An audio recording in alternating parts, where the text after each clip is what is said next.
The new year always brought a sense of fresh beginnings, but this time it arrived with an unsettling surprise. My doorbell rang, piercing the quiet of my small, cozy home. Expecting maybe a neighbor or a late courier, I casually swung the door open. My heart plummeted into my stomach. There, on my doorstep, stood two figures from my past I never wished to see again, my sister Claire and my ex-husband Ethan. Claire, with her ever-present smug smile, looked almost triumphant standing next to Ethan. Ethan's presence was like a reopened wound, his expression a mix of arrogance and false pity. 3 years had passed since I last saw them, and here they were, as if they'd never shattered my world. "Why are you here?" My voice was a shaky whisper, betraying my shock. Claire's laughter was like nails on a chalkboard. "Oh, look, Ethan, she's speechless. What's wrong, Anna? Not happy to see your dear sister and loving ex-husband?" Ethan leaned against the door frame, his gaze scanning the room behind me. "Yeah, Anna, we just thought we'd pay a visit, see how the old place is holding up without us." I clenched my fists, fighting the urge to slam the door in their faces. "This is no longer your place, Ethan, and you, Claire, have no business here either." Their smirks only widened at my attempt to stand ground. Ethan's next words were like a slap. "You know, Anna, I really regret ever tying myself to you. What a waste of my best years." Claire chimed in, her voice dripping with mock sympathy. Poor Anna, always the underachiever, even in marriage. Their cruel words stung, but before I could muster a response, a voice from behind startled us all. "Who's at the door, Anna?" It was my father, George, whom I wasn't expecting until later that evening. His unexpected presence threw Claire and Ethan off balance. The smirks faded from their faces as they awkwardly shifted their stance. "Dad, you're back early," I managed to say, my voice laced with relief. George's eyes narrowed as he took in the scene before him. "Claire? Ethan? What in the world are you two doing here?" Their composure crumbled, the confident facade melting away under my father's stern gaze. For a moment there was silence, a tense air hanging between us. It was broken only by Claire's hesitant voice. We just wanted to wish Anna a happy new year." George's disbelief was palpable. "Really? After years of silence, you suddenly remember family ties on New Year's Day?" His tone was icy, hinting at unspoken anger and disappointment. Ethan cleared his throat, attempting to regain his composure. "Well, we also had some news to share, but maybe this isn't the right time." I knew there was more to their visit than just New Year's greetings. Their unexpected arrival, the smug looks, the veiled insults, it was all too familiar. The same old pattern of deceit and manipulation. But this time, I wasn't the same person they had left behind. As they awkwardly excused themselves, promising to return another time, I closed the door with a mixture of relief and dread. Their return could mean only one thing. Trouble was brewing once again. And this time, I had to be ready. After Claire and Ethan left, the house felt oppressively silent. My father, George, sat across from me, his brow furrowed in concern. "Anna, what was that all about? Why are they back?" I sighed, feeling the weight of years of suppressed memories. "I don't know, Dad, but with Claire and Ethan, it's never without a reason." George nodded, his expression darkening. "I remember how things ended, how they betrayed you. You don't owe them anything, Anna." I appreciated his support, but there was a part of the story that even he didn't fully understand, the depth of Claire's manipulation and deceit. It went back to our childhood, a time that should have been filled with innocent memories but was instead marked by Claire's selfishness. "Dad, do you remember my 10th birthday? The porcelain doll Grandma gave me?" I asked, my voice tinged with sadness. George's face softened. "Of course, you loved that doll." I nodded, the memory vivid in my mind. "Claire broke it on purpose, but she cried and told Mom it was an accident, that I was the one who knocked it over." George looked surprised. "I never knew that. Your mother always said it was an accident." "That was just the beginning," I continued, the old wounds reopening. "She always played the innocent, and I was the one who got blamed. She knew exactly how to manipulate everyone around her." I could see the regret in George's eyes, the realization of what he hadn't seen all those years. "I'm sorry, Anna. I should have seen through it." "It's not your fault, Dad. We were all fooled by Claire's act." I paused, taking a deep breath. "Even with Ethan, she played us both. They deserve each other." George reached across, taking my hand in a firm, comforting grip. "What matters is that you're free from their toxicity now." Don't let them drag you back into their drama. I nodded, trying to muster a smile. The conversation with my father made it clear that the past wasn't as buried as I had hoped. Claire and Ethan's return wasn't just a simple visit. It was a harbinger of more turmoil to come. That night, sleep eluded me. The memories of Claire's manipulations, the way she had always outshone me in our parents' eyes, the way she'd effortlessly charmed Ethan away from me. It all swirled in my mind. Her return meant she was up to something, and I couldn't help but feel a sense of dread about what was to come. But amidst the turmoil of thoughts, a determined resolve began to form. I wouldn't be the passive victim this time. I would stand up to Claire and Ethan, whatever their game was. This time, I was ready to fight back. In the days following Claire and Ethan's visit, their words and smirks haunted me. I threw myself into work, trying to distract myself, but the past refused to stay buried. The memory of my marriage to Ethan, once filled with love and promise, now felt like a thorny path I had been forced to tread barefoot. It started beautifully. Ethan was charming, attentive, and everything I thought I wanted in a partner. We were happy, or so I believed. But then came the subtle changes, the late nights, the unexplained absences, the evasive answers. I trusted him, ignoring the nagging doubts and the whispers of intuition. Then, one evening, the veil lifted. I returned home early from a business trip, the anticipation of surprising Ethan tingling in my heart. But the surprise was mine. I found Ethan and Claire together, their laughter echoing in our living room, a scene that shattered my world. The confrontation that followed was a blur of tears, accusations, and bitter truths. Claire, with her characteristic lack of remorse, simply shrugged, her words slicing through me. "You were always too busy with your little job, Anna. Ethan needed someone, and I was there. It's not our fault you couldn't keep your husband's interest." Ethan's justification was equally cold. "I thought I loved you, Anna, but Claire, she's different, exciting. You and I were never right for each other." Their betrayal was a double-edged sword, cutting deep into my heart and my trust. The divorce that followed was quick, Ethan and Claire making no secret of their relationship.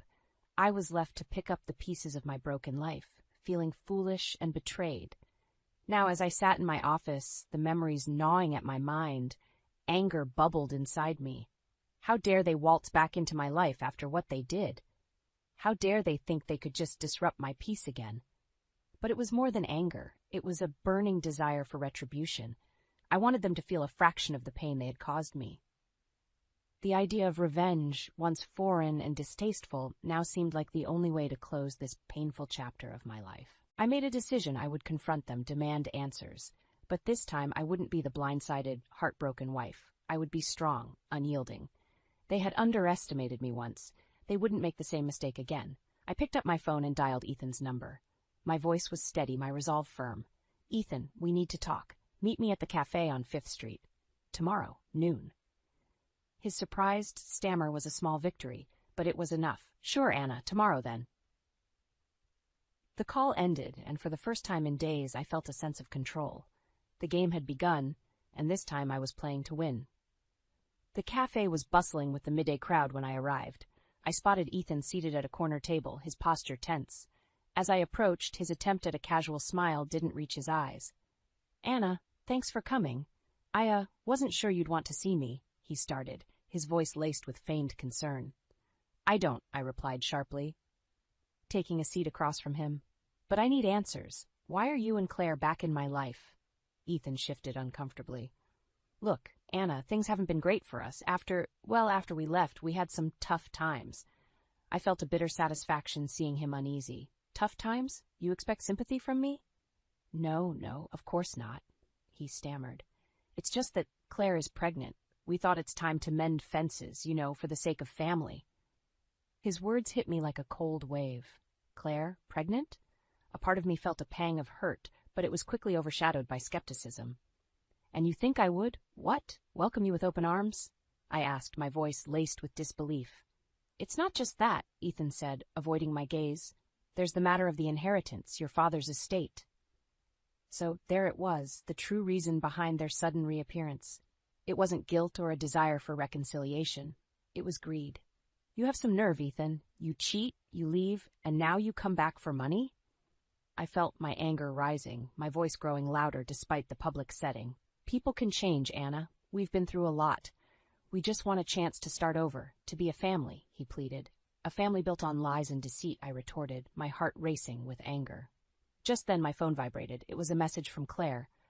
We need to talk. Alone, my place, tonight. I looked up at Ethan, my decision made. Tell Claire I'll see her tonight. But make no mistake, Ethan, this isn't a family reunion. This is me settling the score. Ethan's face fell, a mixture of surprise and concern etching his features. As I stood up to leave, I felt a strange sense of empowerment. For too long, I had been the victim of their selfish actions. But now the tables were turning. I walked out of the cafe, leaving Ethan behind, my mind racing with possibilities. Tonight's meeting with Claire would be more than just a confrontation. It would be the beginning of my revenge, a chance to reclaim my dignity, and make them regret ever crossing me. After leaving Ethan at the cafe, a mix of emotions swirled within me. Anger, betrayal, but above all, a newfound determination. As I drove home, my mind raced with plans for the evening's confrontation with Claire. I needed to be prepared, to stand my ground against her manipulative tactics. As the evening approached, I stood in front of my mirror, steeling myself. The reflection showed a woman changed by adversity, no longer the naive girl who once fell for Ethan's charm or got overshadowed by Claire's deceit. Tonight I was facing my past, ready to confront and overcome it. Claire's house was a stark contrast to mine, lavish, ostentatious, a testament to her and Ethan's superficial values. I knocked on the door, my heart pounding but my resolve firm. The door swung open and there she stood, Claire as poised and arrogant as ever. Anna, come in. I'm glad you could make it. Her tone was condescending, as if she was doing me a favor by allowing me into her home. I stepped inside, my eyes scanning the extravagant decor. So, Claire, why am I here? What do you want from me? I asked, cutting to the chase. Claire led me to the living room, her movements graceful yet calculated.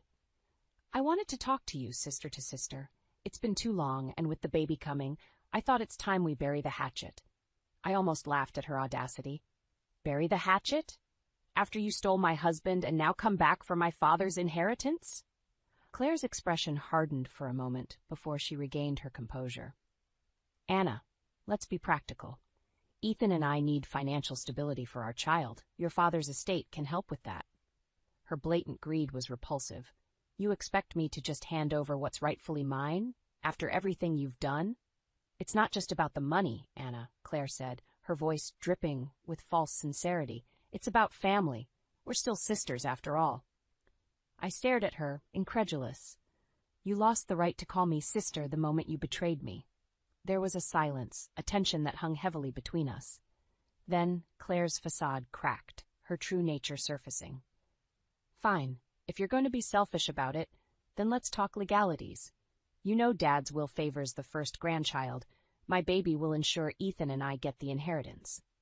Her words hit me like a physical blow. This was her game, to use her pregnancy as leverage, to manipulate our father's will in her favor. You're unbelievable, Claire. You think you can just manipulate everyone and everything to your liking, but not this time. I won't let you. My voice was firm, unyielding. Claire smirked, a cold, calculating look in her eyes. We'll see, Anna. We'll see how long you can keep up this righteous act. I turned to leave, my mind reeling from Claire's callousness. As I drove away from her house, a plan began to form in my mind. Claire and Ethan were playing a dangerous game, but now I knew the rules. It was time for them to learn that I was no longer the passive player in their twisted game. The days following my encounter with Claire were spent in a state of heightened alertness, preparing for the inevitable legal battle over my father's estate. I sought legal counsel, determined to protect what was rightfully mine and my father's legacy from Claire and Ethan's greedy clutches. As I delved deeper into the legal intricacies, a piece of shocking news reached me. Ethan's business, the one he had started with such bravado, had collapsed. They were drowning in debt, their lavish lifestyle unsustainable. This revelation shed new light on their sudden reappearance and desperation for the inheritance. I met with my lawyer, a sharp-witted woman named Miss Harper, to discuss our strategy. They're cornered financially and legally, she said, scanning the documents. Your sister's claim about the will favoring the first grandchild doesn't stand on solid legal ground. We can fight this. Her confidence was reassuring, but I knew Claire and Ethan wouldn't give up easily. They were like cornered animals, unpredictable and dangerous. My resolve was tested sooner than expected. One evening, as I returned home from work, I found Claire waiting on my doorstep, her expression a mix of defiance and desperation. "Anna, we need to talk," she said, her voice uncharacteristically shaky. I eyed her warily. "I have nothing to say to you, Claire. This matter is now in the hands of lawyers." She stepped forward, blocking my path. "Please, Anna, I'm not pregnant. It was a lie, a stupid plan Ethan and I concocted to sway Dad's will in our favor." Her confession, though shocking, didn't surprise me. It was just another deceit in their long list of manipulations. "So, all this time you've been lying. What now, Claire? Ready to admit defeat?" I asked, my voice cold. Claire's eyes welled up with tears, but they didn't move me. "I don't know what to do. Ethan's business is ruined. We're losing everything. I need your help, Anna." Her plea for help after all the pain she had caused was almost laughable. "You want my help? After everything you've done? You really are delusional." She grabbed my arm, desperation in her grasp. "Please, Anna, I'm your sister. Remember how we used to be before all this?" I pulled away, her touch repulsive to me. "The sister I knew died the moment you betrayed me. You made your choice, Claire. Now live with it." Leaving Claire standing alone, I entered my house, closing the door on her and our shared past. The sense of finality was liberating. I was no longer bound by the chains of our toxic relationship. That night, as I sat alone in the quiet of my living room, I realized that this was more than just a battle for inheritance. It was a fight for my own liberation, a chance to finally close the chapter on Claire and Ethan's treachery and move on with my life. The following weeks were a whirlwind of legal proceedings and tense negotiations. Claire and Ethan's desperation became more evident as their financial woes escalated. Despite this, I remained steadfast, bolstered by Miss Harper's expertise and my own newfound strength. Then came the day of the decisive court hearing. The courtroom was cold and sterile, a stark contrast to the heated emotions simmering beneath the surface. Ethan and Claire sat together, a facade of unity, but the strain was evident in their haggard appearances. As the proceedings began, Miss Harper was methodical and precise, dismantling each of Claire and Ethan's arguments with legal acumen. Claire's lie about her pregnancy was exposed, further weakening their position. I watched Claire as the reality of her situation dawned on her. The confident, manipulative sister I once knew was gone, replaced by a shell of her former self, consumed by the consequences of her actions. During a recess, Claire approached me, a plea in her eyes. "Anna, please. I know I don't deserve your mercy, but we're ruined. We have nothing." Her words, once capable of swaying me, now fell on deaf ears. "You brought this on yourselves, Claire. You chose greed and deceit. Now you must face the results." The final judgment was a resounding victory for me. The judge ruled in my favor, ensuring that the inheritance remained rightfully mine.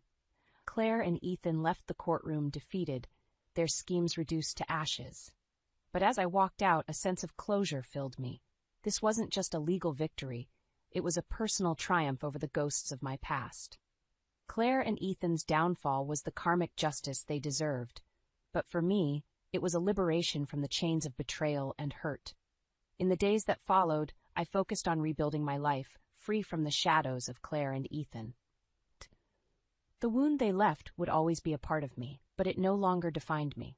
I had emerged stronger, more resilient, and with a clearer understanding of who I was and what I stood for. And so, as I sat in my garden one evening, watching the sunset, I realized that true victory wasn't in revenge or the suffering of those who wronged me. It was in the peace and strength I found within myself, the ability to move forward, and the promise of new beginnings.